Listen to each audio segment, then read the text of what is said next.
All right, let's dive into this Bay Area hip-hop scene.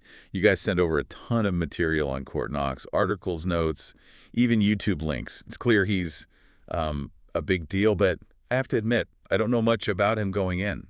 Well, he's definitely an interesting figure, not just a musician, but a producer, entrepreneur, and really an advocate for Bay Area hip-hop as a whole. Okay, that's what I like to hear, someone who wears a lot of hats. Yeah. So where do we start?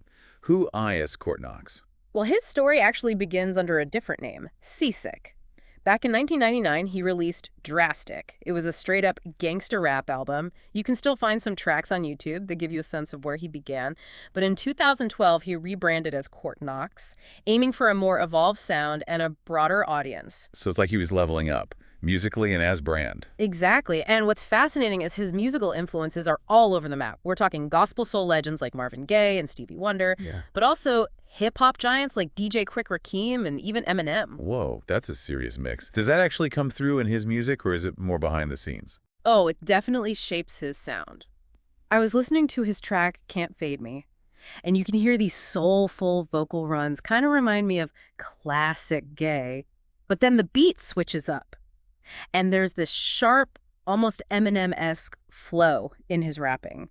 It's like he's fusing these different elements together in a way that feels unique to him. Okay, that's what I was hoping to hear. It's one thing to list influences. It's another to actually hear how they're woven into the music. But from what you're saying, it seems like he's not just about making music. There's a whole business side to him too, right? Absolutely. He started Fog Bay Entertainment back in 1997, his own company built from the ground up. And that independent hustle. Yeah. That's kind of a Bay Area tradition, isn't it? Weren't guys like E40 and Too Short doing the same thing? Yeah. Building their own empires outside the major labels? You got it. Knox actually cites them as inspirations. He sees that independent path as crucial to staying in control, avoiding being boxed in by the industry. So it's about creative freedom more than anything. Definitely a huge part of it. And that's where things get really interesting. He's a big believer in social media as a game changer for independent artists. He sees it as a way to connect directly with fans, build your platform, and compete at a higher level, all without sacrificing your vision. That's super smart. Cut out the middleman. Yeah. Go straight to the people. Yeah. But what does that actually look like in practice? How is he using social media to build this empire?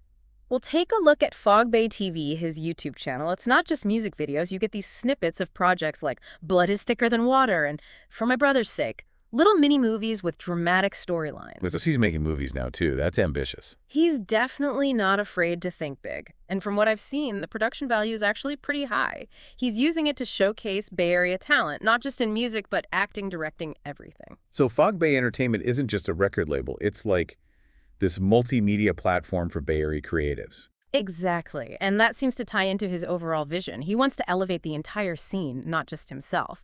He feels like the Bay Area gets overlooked in the larger hip-hop world, and he's determined to change that. I'm curious, what is it about the Bay Area scene that he thinks deserves more attention? Is it the sound, the artists, the history? It's all of the above, really. He talks about this unique blend of musical influences, the DIY spirit, the lyrical skills. He genuinely believes there's something special happening here that the rest of the world needs to hear. That's a lot to take in. Yeah. Sounds like Court Knox has his hands in a lot of different pots. He does. But it all seems to come back to this idea of empowering others, creating opportunities for young artists, and building a legacy that goes beyond just his own music. He sees music as a tool to touch lives, to make meaningful connections, and to uplift his community. Okay, now we're talking. That's what I'm really interested in. How he's using his platform to give back and make a difference. And that's where the stories of other artists in his circle come in. We've got A.D. Capone from Totally Insane, Foots the Beast Frankie J of Ragtop Records, TC the producer and DJ, and Black C from RBL Posse. Each one has their own unique journey and adds to the richness of the Bay Area scene. All right, let's dive into some of those stories. I'm particularly intrigued by A.D. Capone. What's his deal? He's a true Bay Area native. Born in Palo Alto, raised in East Palo Alto, he's seen the scene evolve firsthand. What's interesting is that Totally Insane was actually formed after his previous group, Facing Reality, split up due to creative differences. Oh, wow. So even in this tight-knit scene, there's creative tension and conflict. I guess that's part of any artistic process. Yeah, exactly. And for Totally Insane, that experience actually led to something even stronger. Their album Crazy got shelved due to some major roadblocks. But that setback fueled their determination. They came back with Direct from the Backstreet and solidified their bond as a group. It's like that saying, what doesn't kill you makes you stronger. And speaking of overcoming obstacles, I know we also need to talk about Black Sea and his mission to bridge communities through music. Black Sea is a member of the legendary RBL posse, and his decision to rename one of his projects to No Bamaweed was a really deliberate move. He was trying to unify different parts of San Francisco, to break down those perceived barriers between neighborhoods, and find common ground. Wow, so he's using music to address social divisions. That's powerful. It is. And that theme of authenticity and connection comes up again with another artist you mentioned, Weiser, formerly known as Budweiser. Okay, tell me more about him. His name definitely stands out. He's got this really interesting story. He moved from Fillmore to Hunters Point and has a deep connection to the Harbor Road community. He's all about working with real people on authentic projects. He doesn't want anything to feel manufactured or out of touch with the lived experiences of the people around him. I like that, keeping it real, drawing inspiration from the streets. But it sounds like he's also got a pretty impressive network in the music industry. Oh, absolutely. He's collaborated with tons of Bay Area artists and even had a chance to network with big names like Akon Jermaine Dupri and Janet Jackson during his time in Atlanta. And his recent album, So Far So Great, shows he's still making a big impact. This is incredible. We're just scratching the surface here. And already I'm blown away by the depth of talent and the interconnectedness of the Bay Area scene. And don't forget, we haven't even gotten back to Court Knox and his current projects yet. There's so much more to uncover about his journey and his vision for the future of Bay Area hip-hop. Okay, hold on. I need to catch my breath. This is one deep dive that keeps getting deeper. That's the beauty of it, right? There's always more to discover. It really is. And what's so impressive is how Knox manages to balance all of this. The music, the business, the mentorship. While staying true to that independent hustle that defines Bay Area hip-hop, he's always releasing new music, collaborating, experimenting, pushing the boundaries of what's possible. Speaking of new music, I know he's been working on an album. What's the latest on that? Well, it seems like he's going through some creative shifts. The working title was Death to My Adversaries, which sounds pretty intense, but he's actually having second thoughts about the name. Maybe it doesn't reflect where he's at anymore. That makes sense. He's always evolving, not afraid to switch things up. It's like he's in constant motion, never settling. Exactly, and his work ethic is insane. Did you know he drops new music every Friday? That level of output is mind-blowing, especially considering everything else he's got going on. Every Friday. Seriously, that's commitment. I'm starting to think this guy doesn't sleep. But he's not just putting out the same stuff over and over, right? Not at all. He's always collaborating with new artists, keeping his sound fresh. I saw he's worked with Shanti and Cocaine recently, which suggests he's got his finger on the pulse of what's happening in the Bay Area scene. Okay, that's what I like to hear. So it's not just quantity, it's quality too. And I have to ask about Fog Bay TV again. Yeah. Those snippets on YouTube are intriguing, but what's the bigger vision there? He's essentially building a whole new platform for Bay Area hip-hop to express itself. Beyond just the music, imagine full-fledged movies, dramatic series, all centered around these artists and their stories. It's about taking things to the next level, visually and narratively. That's fascinating. It's like he's creating a whole universe for these stories to live in, a Bay Area hip-hop cinematic universe. Yeah. But how does he navigate the political landscape, given that hip-hop often deals with controversial topics? That's a great question. The Bay Area is a melting pot of viewpoints and ideologies. From what I can gather, Knox approaches these issues with a sense of balance. He doesn't shy away from tough conversations, but he also avoids aligning himself with any specific political agenda. So it's more about creating a space for dialogue and expression, rather than pushing a particular message. Exactly. It's about amplifying voices, showcasing the complexity of the Bay Area scene, not trying to impose a singular viewpoint. That seems to be a recurring theme with him. This idea of inclusivity and giving a platform to diverse perspectives. It's like he's this cultural curator, taking all these raw ingredients, the music, the stories, the struggles, and transforming them into something beautiful and meaningful. You nailed it. And his influences go way beyond hip-hop. You can hear that that gospel, that R&B history that's so deeply woven into the Bay Area's musical DNA. I think that's what makes his music so resonant. It's not just trendy. It's got this depth, this connection to something larger than himself. He seems to understand that hip-hop is both a reflection of its environment and a force that can shape that environment. Absolutely. And he's not doing this alone. He's surrounded by this incredible network of artists, producers, filmmakers, all driven by this shared passion for pushing the Bay Area scene forward. You can feel that energy, that collaborative spirit in everything they do. It's like this underground movement that's starting to demand recognition, to break through to a wider audience. And it's happening organically, driven Mm. by genuine talent and passion. You know what's really struck me throughout this deep dive is how Knox's story embodies this idea of making something from nothing. He started with raw talent, relentless drive, and a deep love for his community. And he's built something truly remarkable. It's inspiring, right? It shows what's possible when you combine talent with hard work vision and a commitment to something bigger than yourself. It makes you wonder, what untapped resources do each of us have? What passions are waiting to be unleashed? What could we create if we channeled that same energy and determination? That's the question we should all be asking. What's stopping us from pursuing our own dreams?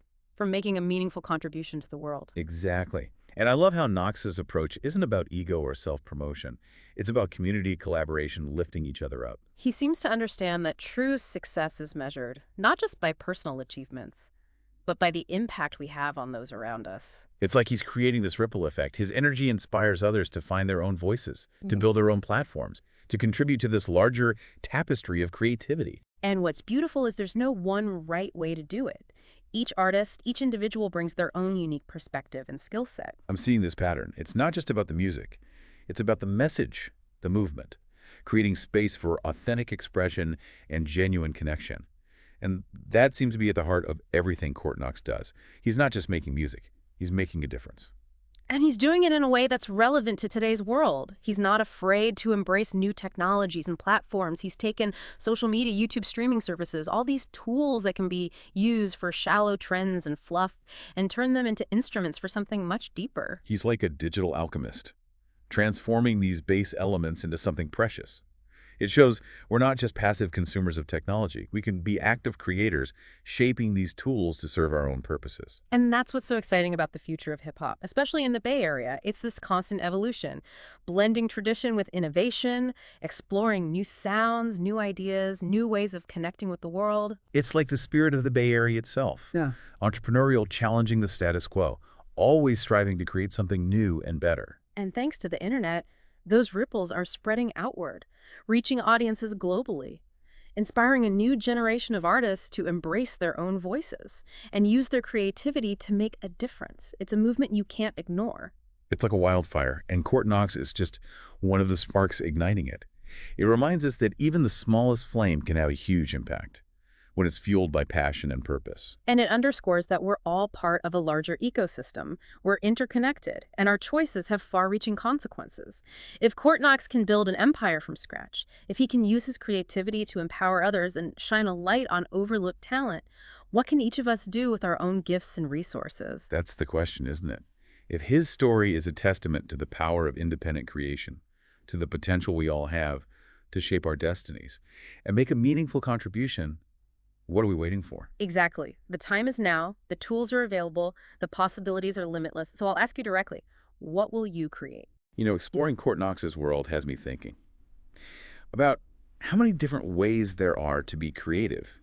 It's not just about making music or movies, it's about building something, solving problems, having a vision. Yeah, it's like he's redefining what it means to be an artist in the 21st century. It's not just about creating a product, it's about building a platform, a movement, a community, and using your creativity to make a real impact on the world around you. And that impact seems to be at the heart of it all. He's not just in it for the fame or the money. He wants to leave a legacy of empowerment and positive change. Yeah, you can see that in everything he does, the way he mentors other artists, the stories he chooses to tell, the way he uses his platform to amplify voices that otherwise go unheard. What's so inspiring is that he's not afraid to take risks, to experiment, to constantly push himself beyond his comfort zone. It's like he knows that growth comes from embracing the unknown, from trying new things and not being afraid to fail. He embodies that fail-forward mentality, and that's a lesson that applies to any creative endeavor, whether you're a musician, a writer, an entrepreneur, or just someone with a passion project you're tinkering with in your spare time. Right. It's about finding your voice, honing your craft, and putting yourself out there, even if it feels scary or uncertain. Yeah, because ultimately it's not about achieving some kind of perfect end result. It's about the process, the journey, the constant evolution of your creative self. And it's about sharing that journey with others, connecting with people who resonate with your vision and your message. And maybe, just maybe in the process of pursuing our own passions, we might inspire others, create opportunities, build something bigger than ourselves. Court Knox's story shows us that it's possible. He started with a dream, a lot of hard work, and a deep love for his community. And he's created something truly extraordinary. So if this deep dive has sparked something within you, if you're feeling that creative itch, that urge to make something, to share your voice with the world, don't ignore it. Nurture it, explore it, see where it leads. Because who knows, you might just be the next Court Knox inspiring a new generation of creators and making a lasting impact on the world around you. That's a great note to end on. Thanks for taking this deep dive with us. Until next time, keep creating, keep exploring. And keep pushing the boundaries of what's possible. Thank you for listening to BB Face On, your go-to source for entrepreneurial insights and business best practices for creators. For more information on Court Knox and Fog Bay Entertainment, you can click the links below. We aim to bring you inspiring podcast episodes packed with actionable tips, expert advice, and success stories from thriving entrepreneurs. Whether you're launching a creative business, scaling a side hustle, or building a startup, our content will help you navigate the ever-changing business world. Don't forget to like, subscribe, and return next week for more.